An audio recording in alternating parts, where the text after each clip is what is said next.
Hello दोस्तों, नमस्कार। मैं हूं पवन और आप देख रहे हैं पवन इन्फो टेक चैनल।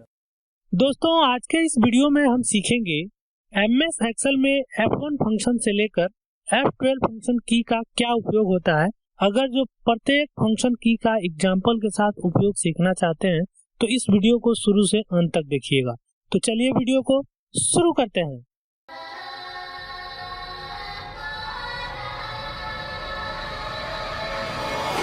पहला शॉर्टकट है F1। F1 फंक्शन की का उपयोग एक्सेल विंडो के अंतर्गत हेल्प मेनू ओपन करने के लिए किया जाता है। जैसे F1 की प्रेस करेंगे तो हेल्प का एक मेनू ओपन होकर आ जाएगा, लेकिन इसके साथ ध्यान रहे दोस्तों कि आपके इंटरनेट से कनेक्ट होगा तब भी यह हेल्प प्रोवाइड करेगा, क्योंकि माइक्रोसॉफ्ट ऑफिस 2010 वर्जन के बाद से ऑनलाइन हेल्प ही प्रोवाइड किया जाता है। इसके पहले के वर्जन होंगे तो उसमें ऑफलाइन भी आपको हेल्प मिल जाएगा। जैसा कि अभी देखिए हमारे कंप्यूटर में इंटरनेट कनेक्ट है और हमने F1 की प्रेस करा तो हेल्प का मेनू यहाँ पर ओपन हो गया है। डिफॉल्ट रूप में क्या क्या हेल्प यहाँ पर हो सकता है यहाँ पर डिस्प्ले हो रहा है मेनू के माध्यम से।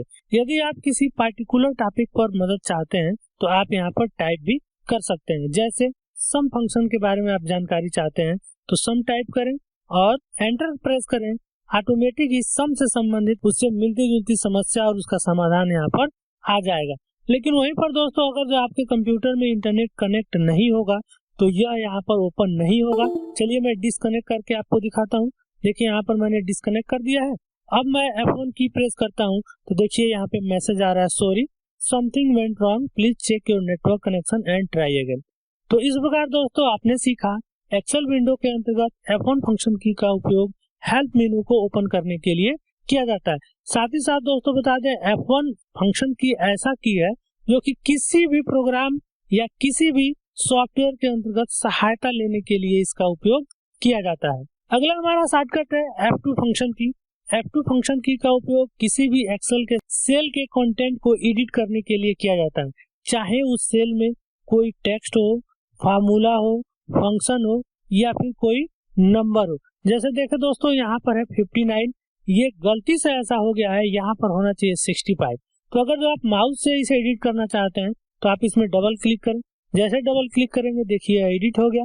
सपोज मान लीजिए हमको 75 चाहिए या 85 चाहिए तो यहाँ पर टाइप कर लेंगे 85। लेकिन दोस्तों अगर जो इसी कंटेंट को हमको माउस की सहायता से एडिट करना हो तो उस सेल को सिलेक्ट करेंगे और F2 की प्रेस करेंगे। जैसे ही F2 की प्रेस करेंगे तो वह एडिट हो जाएगा। जैसा कि देखिए हमने इस सेल को सिलेक्ट करा और F2 की प्रेस करा, यह एडिट हो गया। चलिए दोस्तों दूसरा सेल मैं आपको एडिट करके दिखाता हूँ।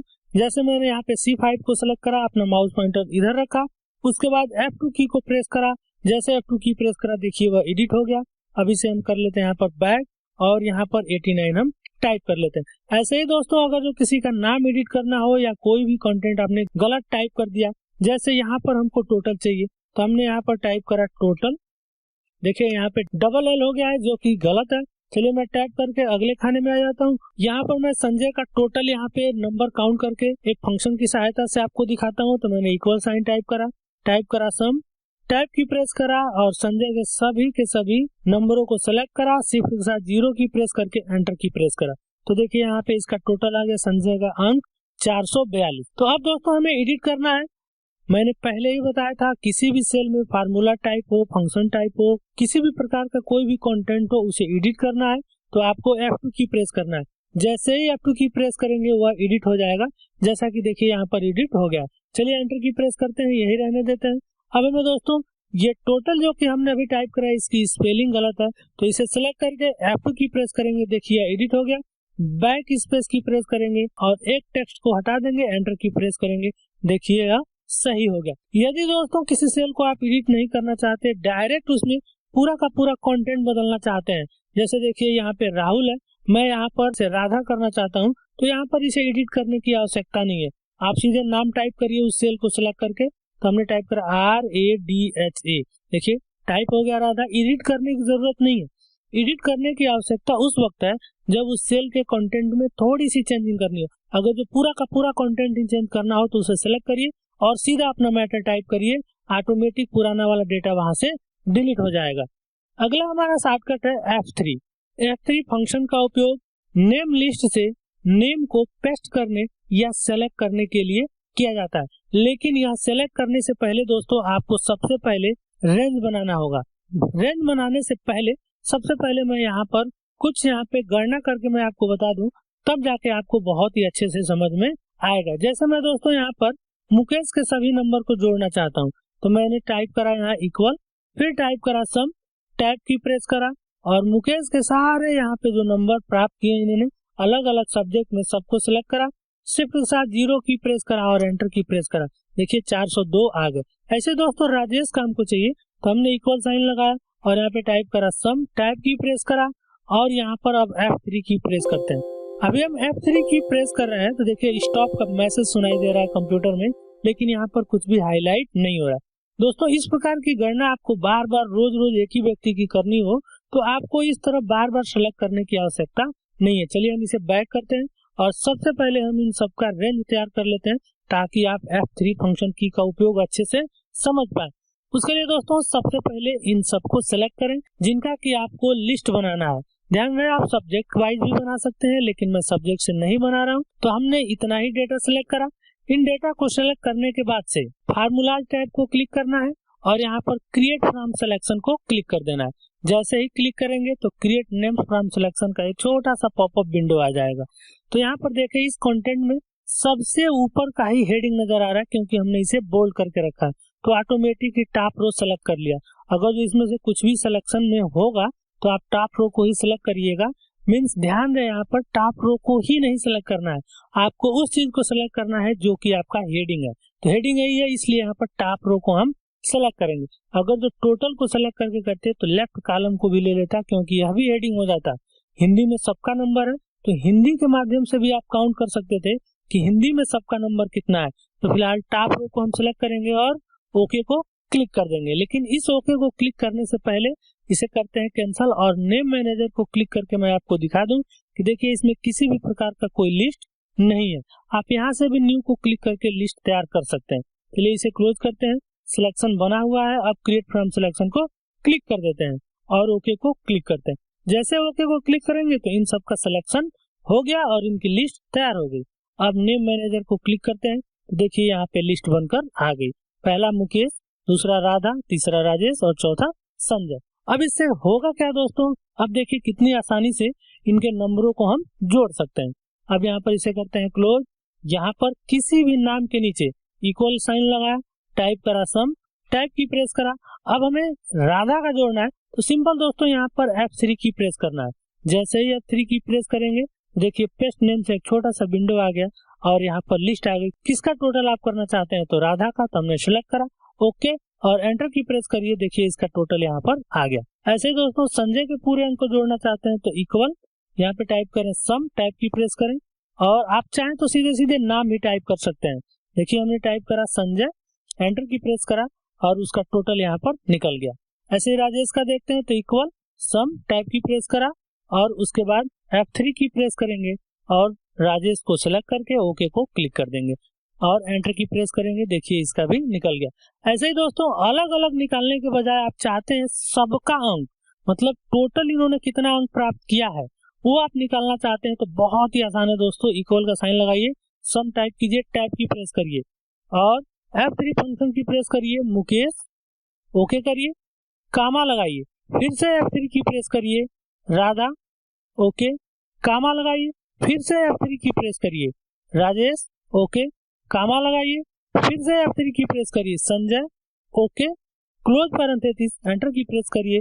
टोटल अंक आ रहा है 1696।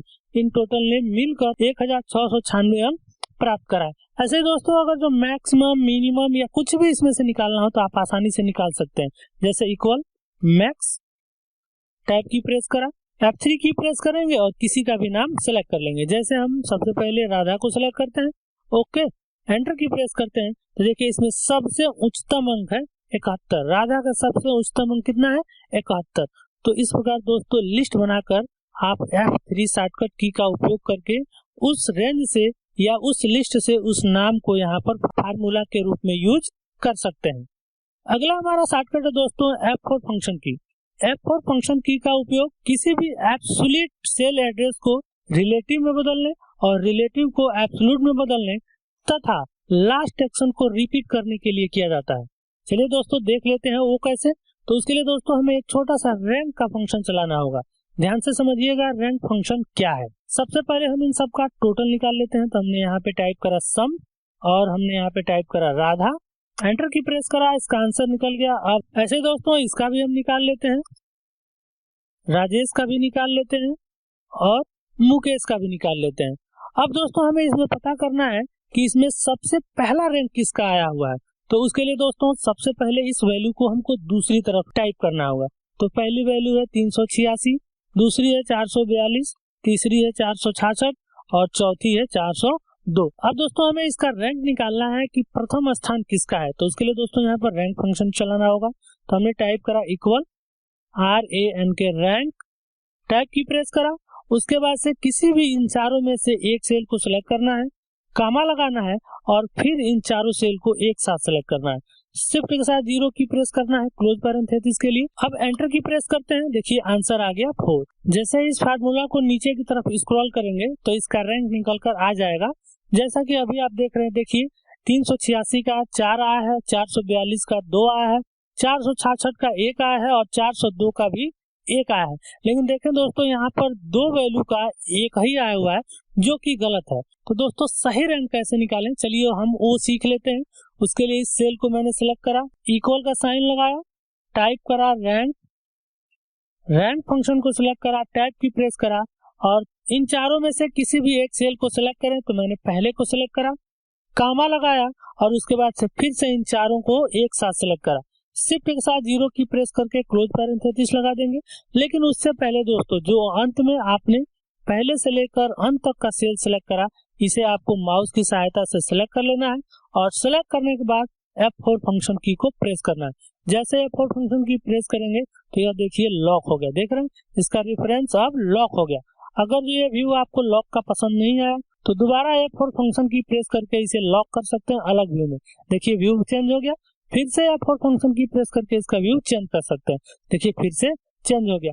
वापस पुरानी अवस्था में चाहते हैं तो F4 फंक्शन की प्रेस करें, देखिए जैसा था वैसा हो गया। तो चलिए मैं इसे लॉक कर देता हूँ F4 फंक्शन की प्रेस करके, लॉक हो गया। फाइनली लॉक होने के बाद एंटर की प्रेस करेंगे, देखिए रैंक निकल कर आ गया 4 नंबर।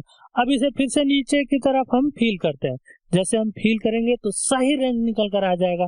देखिए ये जो पहला 386 है इसका चौथा रैंक है, 442 दूसरा है, 466 1 नंबर पे और 402 3 नंबर पे। तो इस प्रकार दोस्तों अगर जो हम यहाँ पर F4 फंक्शन की मदद से इस सेल को लॉक नहीं करते तो हम सही रैंक निकाल नहीं पाते। तो पहला तो यह कार्य हो गया F4 फंक्शन की का कि किसी भी सेल के रेफरेंस को बदलने के लिए किया जाता है। दूसरा दोस्तों लास्ट कमांड को रिपीट करने के लिए किया जाता है। जैसे एग्जाम्पल के तौर पर दोस्तों समझ लें कि हमने इस सेल को सिलेक्ट करा और होम टैब के अंतर्गत यहाँ पर डिलीट ऑप्शन को सिलेक्ट करा, देखिए यहाँ से एक डिलीट हो गया, नीचे से ऊपर चला गया। अब दोस्तों मैं F4 फंक्शन की प्रेस करूंगा तो यही प्रक्रिया दोहराता रहेगा। देखिए एक डिलीट हो गया, फिर से मैंने प्रेस करा, डिलीट हो गया। अब नीचे से एक एक डिलीट हो रहा है लेकिन आपकी समझ में नहीं आ रहा। चलिए मैं यहाँ से डिलीट करके आपको दिखाता हूँ। मैंने सिलेक्ट करा, डिलीट, एक डिलीट हो गया, F4 फंक्शन की प्रेस करा, देखिए एक डिलीट हो गया, फिर प्रेस करा एक और डिलीट हो गया, फिर प्रेस करा एक और डिलीट हो गया। चलिए अभी तरीका शायद आपको समझ में नहीं आया तो मैं दूसरे तरीके से आपको समझा देता हूँ। बाकी कंटेंट को मैंने डिलीट कर दिया, अब मैं यहाँ पर आपको समझाता हूँ। मान लीजिए मैंने इस सेल को सिलेक्ट करा और यहाँ पर मैंने कलर कर दिया, देख रहे हैं दोस्तों कलर हो गया। अब दोस्तों एरो की मदद से मैं दूसरे वाले सेल में आकर F4 की प्रेस करता हूँ, देखिए सेम कलर में हो जाएगा। फिर मैं नीचे आता हूँ और 63 यानी कि D6 को सिलेक्ट करके F4 की प्रेस करता हूँ, देखिए अभी कलर हो गया। किसी भी टेक्स्ट को सिलेक्ट करके F4 की प्रेस करा, देखिए ये अभी कलर हो गया। अगर जो दोस्तों आप बैकग्राउंड भी कलर करते हैं, जैसे ये वाला सेल सिलेक्ट करके मैंने येलो कलर में हाईलाइट कर दिया या यूं कहें तो इसके बैकग्राउंड को कलर कर दिया। अब दोस्तों किसी भी सेल को सिलेक्ट करके F4 की प्रेस करेंगे वह उसी कलर में हो जाएगा। मीन दोस्तों कि लास्ट कमांड को रिपीट करता है, चाहे आप सेल को डिलीट किए हो, चाहे सेल को आप इंसर्ट किए हो या फिर किसी टेक्स्ट में किसी भी प्रकार की परिवर्तन किए हो। अगला फंक्शन है दोस्तों F5 फंक्शन की। F5 फंक्शन की का उपयोग गो टू विंडो का डायलॉग बॉक्स ओपन करने के लिए किया जाता है। उसके लिए दोस्तों आपको F5 की को प्रेस करना होगा। जैसे ही F5 की प्रेस करेंगे तो देखिए गो टू का विंडो यहाँ पर ओपन होकर आ गया। अब दोस्तों यहाँ पर देखिए सबसे पहले तो जो हमने लिस्ट बनाया था उन सब का नाम यहाँ पर आ रहा है। आप सीधे सीधे इसे सेलेक्ट करके वहीं जा सकते हैं। ओके को क्लिक करेंगे, देखिए ऑटोमेटिक वो कंटेंट यहाँ पर सेलेक्ट हो गया। साथ ही साथ दोस्तों अगर जो आपने किसी भी टेबल का नाम दे रखा हो या किसी सेल का नाम आपने चेंज कर रखा हो, वहां पर भी आप जा सकते हैं। जैसे दोस्तों इस हिंदी का नाम हम चेंज करना चाहते हैं, चेंज करने के लिए उस सेल को सिलेक्ट करिए, नेम बॉक्स में क्लिक करिए और उसका नाम कुछ भी रख दीजिए। जैसे हमने इसका नाम रख दिया हिंदी, एंटर की प्रेस करेंगे, इसका हिंदी हो गया। इंग्लिश को हमने सिलेक्ट करा, इसका नाम रख दिया ENG, एंटर की प्रेस करा, इसका नाम चेंज हो गया। मैं 75 का नाम चेंज कर देता हूँ, इसका नाम रख देता हूँ राम, एंटर की प्रेस करा। अब दोस्तों हमें एक किसी भी सेल से दूसरे सेल पर जाना है तो F5 की प्रेस करेंगे और गो टू का विंडो जैसे ही आएगा उस सेल का नाम अगर जो यहाँ पर डिस्प्ले हो रहा है, नाम चेंज करे होंगे तब तो आएगा। तो जैसे मान लीजिए मुझे राम नाम के सेल पर जाना है तो मैंने सेलेक्ट करा, ओके को क्लिक करा, देखिए आ गया। फिर से F5 की प्रेस करते हैं, मान लीजिए मुझे मुकेश का पूरा डेटा सेलेक्ट करना है तो मुकेश सेलेक्ट करा, ओके को क्लिक करा, देखिए आ गया। फिर से F5 की प्रेस करते हैं, मान लीजिए मुझे इंग्लिश को सिलेक्ट करना है तो ENG और ओके, देखिए इंग्लिश सेलेक्ट हो गया। फिर से F5 की प्रेस करते हैं। अगर जो दोस्तों आपने लिस्ट नहीं बनाया होगा या नाम नहीं चेंज करा होगा तो इसमें कुछ नहीं आ रहा होगा, तो उस अवस्था में आप क्या करेंगे, तो आपको जिस भी सेल में जाना होगा आप उस सेल का नाम टाइप करिए। जैसे मुझे H5 में जाना है तो मैंने यहाँ पे टाइप करा H5 और ओके को क्लिक करा, देखिए H5 में आ गया। पुनः F5 की प्रेस करते हैं। इसके अतिरिक्त दोस्तों और भी स्पेशल सेल में आप जा सकते हैं या कमांड पर जा सकते हैं। उसके लिए यहाँ स्पेशल को क्लिक करना होगा। जैसे स्पेशल को क्लिक करेंगे तो गो टू स्पेशल के नाम से यह विंडो चेंज हो जाएगा। अब दोस्तों यहाँ पर आप last cell, visual cells, blank cell, current region, current array, object या कांस्टेंट या फार्मूला कहाँ चला है वहां पर आप जा सकते हैं। यहाँ से जितने भी ऑप्शन है उन सब का उपयोग करके आप स्पेशल उसी सेल में जा सकते हैं। वैसे दोस्तों गो टू स्पेशल पर एक स्पेशल ही वीडियो बनेगी जिसमें कि सभी कमांड को कवर किया जाएगा। तो फिलहाल इसे ओके करते हैं। आशा करते हैं दोस्तों आप समझ गए होंगे F5 फंक्शन की का उपयोग करना। अगला है दोस्तों F6। F6 फंक्शन का उपयोग एक पेन से दूसरे पेन में जाने के लिए किया जाता है। इसको दोस्तों स्पेशल स्प्लिट जब विंडो आप किए हो तो उस समय किया जाता है। अगर जो स्प्लिट नहीं किए हो तब भी इसका उपयोग कर सकते हैं, कोई इशू नहीं है। फिलहाल दोस्तों देखें हमने 62 जिस सेल में टाइप हुआ है जिसका नाम है B4, हमने इसे सिलेक्ट करके रखा है। अगर जो हमें इस पेन से दूसरे पेन में जाना हो, मतलब जितना भी इसका सेक्शन है उसमें हमको जाना है, तो उसके लिए दोस्तों F6 की को प्रेस करना होगा। तो चलिए हम प्रेस करते हैं F6। जैसे ही F6 की प्रेस करेंगे तो देखिए यहाँ से हटकर सीट 1 सेलेक्ट हो गया, देख रहे हैं बॉक्स में। अभी शायद नहीं समझ में आ रहा हो, चलिए एक बार और प्रेस करते हैं। अब प्रेस करेंगे तो हमारा टैब एक्टिव हो जाएगा। ऊपर जो tab home, insert, page layout, formula, data, review, view और हेल्प जो डिस्प्ले हो रहा है उसमें देखिएगा अभी कुछ आपको टेक्स्ट डिस्प्ले होने लगेंगे। चलिए प्रेस करते हैं। जैसे हम F6 की प्रेस करें देखिए यहाँ पे हाईलाइट हो गया 1 2 3 FHNPM। तो इस की को आप प्रेस करके आप इस टैब को सक्रिय कर सकते हैं और उसके कमांड को आप यूज कर सकते हैं। यदि अभी नहीं चाहिए तो F6 की प्रेस करेंगे, वो वापस हट जाएगा और वहां से जो हमारा पुराना सेल सेलेक्ट था वहां पर चला आएगा। चलिए फिर से मैं ऐसे प्रेस करता हूँ, देखिए एक स्थान से दूसरे स्थान पर मूव कर रहा है। इसी के साथ साथ दोस्तों अगर जो आपने विंडो को स्प्लिट किया होगा तो एक विंडो से दूसरे विंडो में या एक सेक्शन से दूसरे सेक्शन में सेल को मूव करने के लिए F6 का उपयोग किया जाता है। उसके लिए व्यू टैब को क्लिक करें और इसमें स्प्लिट को क्लिक कर दें। जैसे स्प्लिट को क्लिक करेंगे तो देखिए यहाँ से 4 भागों में बट गया। फिलहाल मैं हिंदी को सिलेक्ट कर रहा हूँ और हिंदी को सिलेक्ट करने के बाद दोस्तों मैं F6 की प्रेस कर रहा हूँ। देखिएगा जैसे मैं यहाँ पर F6 की प्रेस कर रहा हूँ देखिए मूव कर रहा है। अब देखिए राधा वाले सेल में आ गया B1 में। फिर मैं F6 की प्रेस करता हूँ तो देखिए अब आ गया है साइन सेलेक्ट हो गया। अब मैं दोस्तों फिर से F6 की प्रेस करता हूँ तो देखिए यह ऊपर नीचे देखिए मूव कर रहा है। आप देख पा रहे हैं दोस्तों एक स्थान से दूसरे स्थान पर यह जा रहा है। तो इसकी सहायता से आप आसानी से एक पेन से दूसरे पेन में जा सकते हैं। शायद आपको समझ में नहीं आया तो चलिए मैं एक ही को थोड़ा डिलीट करके आपको दिखाता हूँ। अभी देखिए हिंदी सेलेक्ट है, मैं डिलीट करता हूँ। फिर से F6 की प्रेस करता हूँ तो देखिए यह राधा में चला गया। तो अब मैं यहाँ पर इसे डिलीट करता हूँ। फिर मैं F6 की प्रेस करता हूँ, देखिए 62 में आ गया, डिलीट में प्रेस करता हूँ। फिर F6 की प्रेस करता हूँ, देखिए साइंस में आ गया, डिलीट की प्रेस करता हूँ।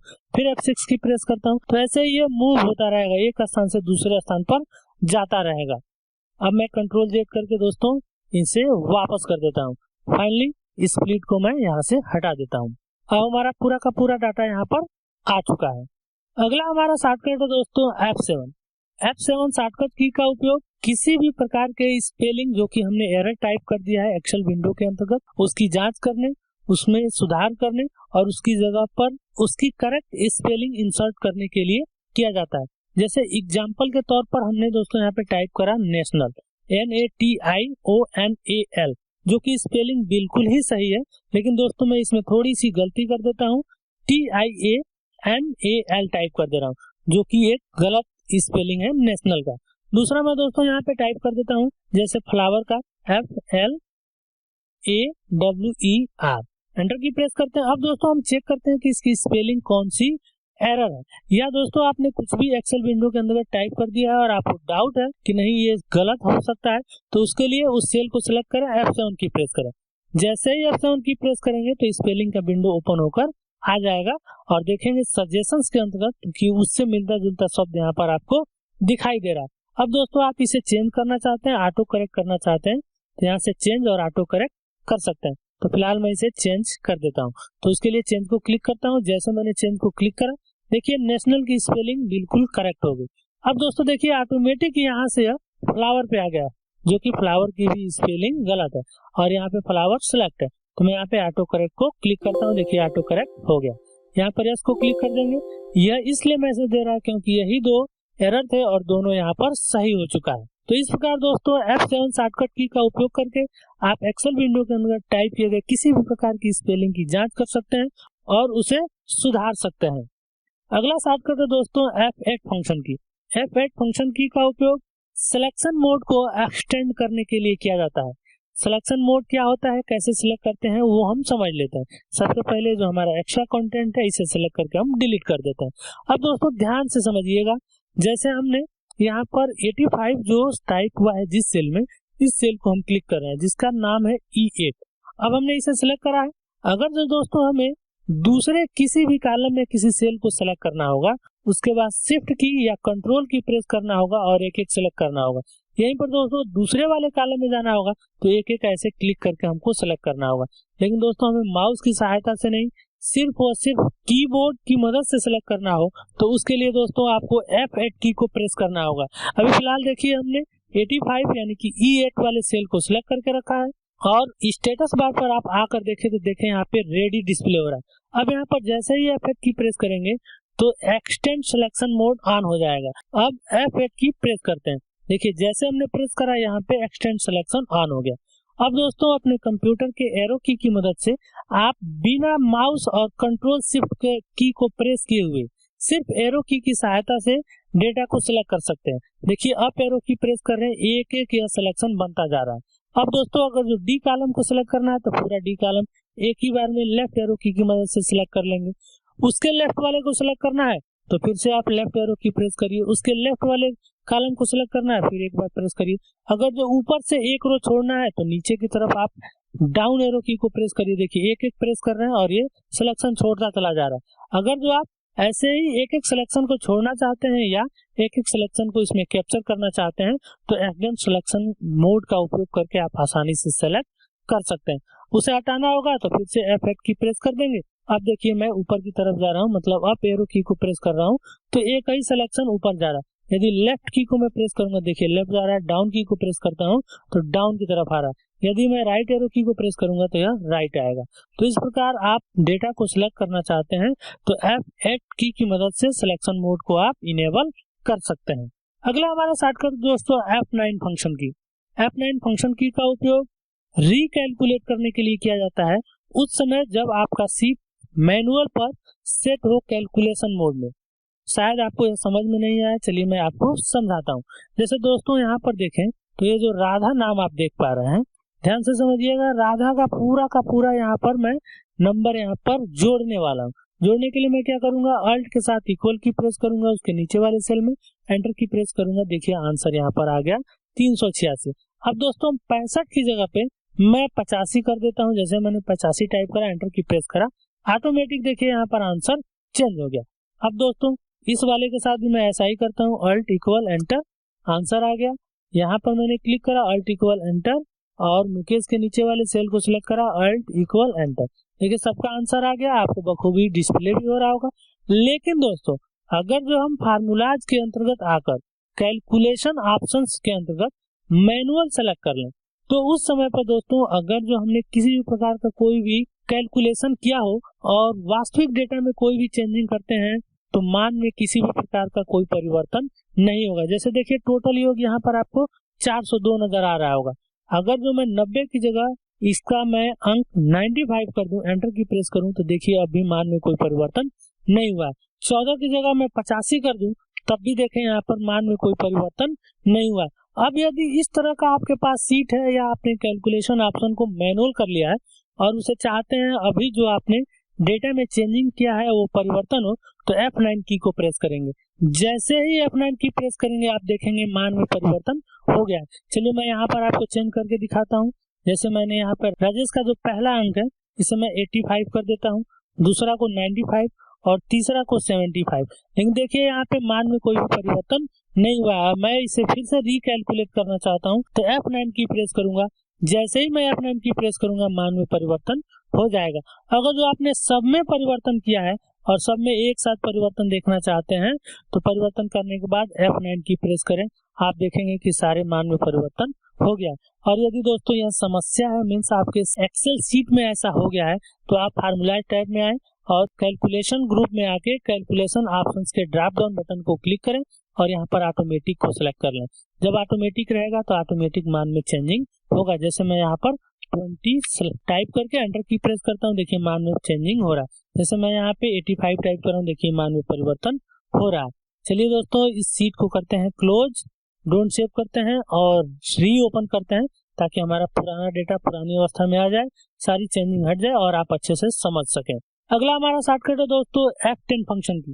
F10 फंक्शन की का उपयोग रिबन टैब व उसके कमांड के शॉर्टकट की को देखने के लिए किया जाता है। जैसे दोस्तों मान लीजिए कि अभी हम यहाँ पर 68 वाले सेल को सिलेक्ट करके रखा है और उसके बाद दोस्तों अब हमारा माउस काम नहीं कर रहा है या माउस की सहायता से हम काम नहीं करना चाहते हैं और किसी अनदर टैब में किसी अनदर कमांड को यहाँ पर हम एक्टिव करना चाहते हैं तो उसके लिए दोस्तों F10 की को प्रेस करेंगे। जैसे ही F10 की को प्रेस करेंगे तो सबसे पहले हमारा टैब सक्रिय हो जाएगा, जैसा कि अभी देखें सक्रिय हो चुका है। अब दोस्तों मान लीजिए हमको फार्मूला टैब में जाना है या डेटा टैब में जाना है। जैसे डेटा में जाना है तो A की को प्रेस करेंगे। जैसे A की प्रेस करेंगे तो देखिए डेटा टैब यहाँ पे एक्टिव हो गया है और इसके अंतर्गत देखिए जितने भी कमांड है उनके आगे शॉर्टकट नजर आने लगा है कि आप यहाँ पर क्या ऐड करने वाले हैं। बाय मिस्टेक गलती हो गई तो एस्केप की प्रेस करेंगे, वापस पुरानी अवस्था में आ जाएंगे। अब दोस्तों जैसे मैं रिव्यू टैब में जाना चाहता हूँ तो R की प्रेस करूंगा, देखिए मैं रिव्यू टैब में आ गया। अब दोस्तों हमें इस सेल पर कमेंट ऐड करना है तो न्यू कमेंट के लिए C हाईलाइट हो रहा है तो मैं C की प्रेस करूंगा, देखिए कमेंट आ गया। जैसे मैंने अपने यहाँ पर चैनल का नाम टाइप कर दिया है पवन इन्फो टेक। अब खाली जगह पे क्लिक करते हैं, देखिए यहाँ पर कमेंट ऐड हो चुका है। अगला हमारा शॉर्टकट दोस्तों F11 फंक्शन की। F11 फंक्शन की का उपयोग करंट सिलेक्शन डेटा को चार्ट के रूप में देखने के लिए किया जाता है। या यूं कहें तो जो डेटा आपने सेलेक्ट किया है उसके अकॉर्डिंग एक चार्ट प्रिपेयर करने के लिए किया जाता है। जैसे अभी हमने इन सब डेटा को सेलेक्ट करा और सेलेक्ट करने के बाद F11 की प्रेस करा। जैसे ही F11 की प्रेस करेंगे ऑटोमेटिक इस डेटा के अनुसार यहाँ पर चार्ट प्रिपेयर होकर आ जाएगा, जैसा कि अभी आप देख रहे हैं। आप देखें यहाँ पे चार्ट उन डेटा के अकॉर्डिंग यहाँ पर तैयार हो गया। वैसे दोस्तों चार्ट पर स्पेशल हमने वीडियो बनाया है, वहां से आप चार्ट के बारे में समझ सकते हैं। यहाँ पर सिर्फ और सिर्फ आपको यह समझना है कि अगर जो आपके पास किसी भी प्रकार का कोई डेटा हो और उस डेटा के अकॉर्डिंग आप कोई चार्ट प्रिपेयर करना चाहते हो तो सिंपल सबसे पहले उस पूरे डेटा को सिलेक्ट करें और सिलेक्ट करने के बाद F11 की प्रेस करें। जैसे ही F11 की प्रेस करेंगे तो उससे रिलेटेड चार्ट प्रिपेयर होकर आ जाएगा, जैसा कि अभी आप यहाँ पर देख सकते हैं। अब इस चार्ट को समझने के लिए अगर जो आपने चार्ट को समझा होगा तो आप समझ सकते हैं, नहीं तो चलिए थोड़ी देर के लिए हम थोड़ा सा समझ लेते हैं। जैसे देखें यहाँ पे ब्लू कलर जो आपको नजर आ रहा है वो राहुल के लिए है, ये हल्का सा आपको ऑरेंज कलर में जो नजर आ रहा है ये संजय के लिए, ये राजेश के लिए और यह मुकेश के लिए है। तो अब दोस्तों यहाँ पर देखें तो हिंदी में 60 से थोड़ा सा ऊपर आया है राहुल का, 70 से ऊपर आया हुआ है संजय का, 70 से थोड़ा सा ऊपर आया है राजेश का और 90 के पास या 90 तक का पॉइंट है मुकेश का। अगर जो यह सीट 1 पर आप आकर देखते हैं तो आप देखेंगे हिंदी में वही पॉइंट आपको नजर आएगा। देखिए यहाँ पे 90, 71, 78, 65 इसी के अकॉर्डिंग यहाँ पर चार्ट प्रिपेयर होकर आया हुआ है। अगर जो एक्चुअल वैल्यू जाननी होगी तो इस पे माउस पॉइंटर लाएंगे तो वैल्यू दिख जाएगी। जैसे देखिए इसका 90 है, इसका 71 है, इसका 78 है और इसका 65 है। तो इस प्रकार दोस्तों आपने F11 शॉर्टकट की का उपयोग सीखा कि F11 की का उपयोग करके आप सेलेक्ट डेटा के अनुसार एक चार्ट प्रिपेयर कर सकते हैं। अगला हमारा शॉर्टकट है दोस्तों F12 फंक्शन की। F12 फंक्शन की का उपयोग सेव एज का डायलॉग बॉक्स ओपन करने के लिए किया जाता है, जिसकी सहायता से करंट ओपन हुए फाइल को आप सेव कर सकते हैं या सेव एज की सहायता से उसे दूसरे नाम से या दूसरे लोकेशन पर सेव कर सकते हैं। जैसे हमारी फाइल देखिए, इसका नाम है F1 to F12। अब मैं इसे दूसरे नाम से सेव करना चाहता हूँ तो यहाँ पर F12 की प्रेस करेंगे। जैसे F12 की प्रेस करेंगे तो सेव एज का विंडो ओपन होकर आ जाएगा। अब यहाँ पर हमें इस फाइल का नाम दे देना है। जैसे हमने इसका नाम दिया फाइनल और सेव को क्लिक करा। जैसे हम सेव को क्लिक करेंगे ये हमारी फाइल हमारे डेस्कटॉप पर सेव हो जाएगी। जैसा कि देखिए यहाँ पे फाइनल नाम से आ गई। यदि दोस्तों आप फाइल का नाम नहीं चेंज करना चाहते, इसका लोकेशन चेंज करना चाहते हैं तो F12 की प्रेस करें और जैसे F12 की प्रेस करेंगे तो सेव एज का विंडो आएगा। अब यहाँ से मनचाहा लोकेशन सेलेक्ट करिए और यहाँ पर सेव को क्लिक करिए, वह फाइल उस लोकेशन पर सेव हो जाएगी। तो इस प्रकार दोस्तों आज के वीडियो में आपने सीखा MS एक्सेल में F1 से लेकर F12 फंक्शन की का उपयोग करना। मिलते हैं दोस्तों आपको नई वीडियो में, तब तक के लिए नमस्कार, जय हिंद, जय भारत।